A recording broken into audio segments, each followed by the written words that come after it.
تعمیر کعبہ کے متعلق مختلف روایات موجود ہیں۔ ایک روایت کے مطابق رب ذوالجلال کے حکم سے سب سے پہلے فرشتوں نے تعمیر کعبہ کیا، اور پھر فرشتوں نے ہی سب سے پہلے طواف کیا۔ جب حضرت آدم علیہ السلام جنت سے زمین پر اترے تو حضرت جبرائیل امین علیہ السلام آپ کے ساتھ مکہ شریف میں تشریف لے گئے، اور وہاں آپ نے کعبہ کی تعمیر فرمائی۔ طوفان نوح علیہ السلام کے بعد کعبہ شریف کی جگہ ایک سرخ ٹیلا سا رہ گیا تھا۔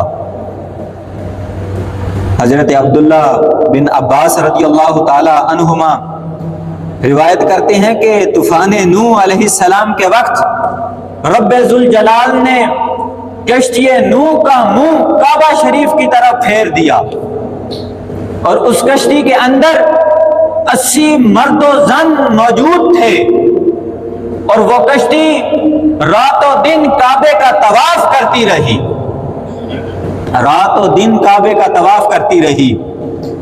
حضرت ابراہیم علیہ السلام آپ نے طوفان نوح علیہ السلام کے 400 سال کے بعد رب ذوالجلال کے حکم سے دوبارہ تعمیر کعبہ کیا۔ رب ذوالجلال کے حکم سے حضرت ابراہیم علیہ السلام نے طوفان نوح کے 400 سال کے بعد تعمیر کعبہ کیا۔ حضرت ابراہیم علیہ السلام اور آپ کے پیارے بیٹے حضرت اسماعیل علیہ السلام نے کعبہ شریف کی تعمیر کے سلسلے میں کھدائی شروع کی تو کعبے کی بنیادیں ظاہر ہو گئیں، اور تعمیر کعبہ کے لیے فرشتوں نے جو پتھر اکٹھا کیا وہ 5 پہاڑوں سے اکٹھا کیا۔ ان میں ایک جبل طور سینا ہے، اور دوسرا طور زیتون ہے، اور پھر کوہ لبنان ہے، اور پھر کوہ جودی ہے، اور پھر ہیرا پہاڑی سے فرشتوں نے تعمیر کعبہ کے لیے پتھروں کو اکٹھا کیا۔ حضرت اسماعیل علیہ السلام اپنے والد حضرت ابراہیم علیہ السلام کو پتھر دیتے، اور حضرت ابراہیم علیہ السلام کعبے کی تعمیر کرتے تھے۔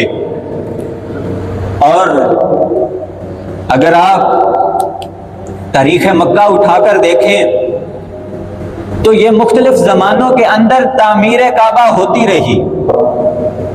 جب حضرت ابراہیم علیہ السلام اور حضرت اسماعیل علیہ السلام کعبے کی تعمیر کر رہے تھے تو اس وقت رب ذوالجلال کی بارگاہ میں یہ دعا کر رہے تھے۔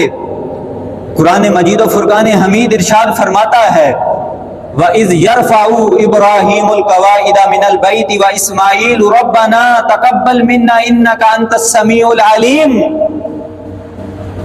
فرمایا کہ جب وہ اٹھاتا تھا حضرت ابراہیم علیہ السلام ان کعبے کی دیواروں کو، اور حضرت اسماعیل علیہ السلام یہ کہتے تھے ربنا، اے ہمارے رب، تقبل منا انک انت السمیع العلیم، اسے قبول فرما، بے شک تو سننے والا جاننے والا ہے۔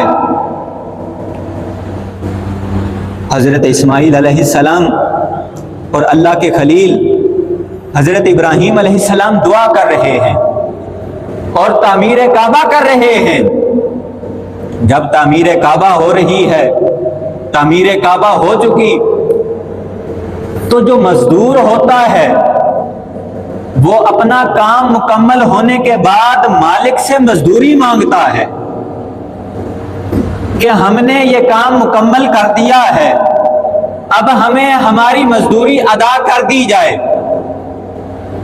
تو حضرت ابراہیم علیہ السلام اور حضرت اسماعیل علیہ السلام تعمیر کعبہ کر چکے، جب مزدوری لینے کا وقت آیا تو آپ نے پھر رب ذوالجلال کی بارگاہ میں دعا کی۔ قرآن مجید و فرقان حمید ارشاد فرماتا ہے کہ ربنا وابعث فیہم رسولا منہم یتلو علیہم آیاتک ویعلمہم الکتاب والحکمت ویزکیہم انک انت العزیز الحکیم۔ اب یہ دعا حضرت ابراہیم علیہ السلام اور آپ کے بیٹے حضرت اسماعیل علیہ السلام نے کی۔ فرمایا کہ اے ہمارے رب، ہم نے بھیج اپنا آخری نبی جو انہی میں سے ہو، ہماری نسل میں سے ہو، جو ان کو تمہاری آیات پڑھ کر سنائے اور انہیں حکمت سکھائے اور انہیں پاک کرے۔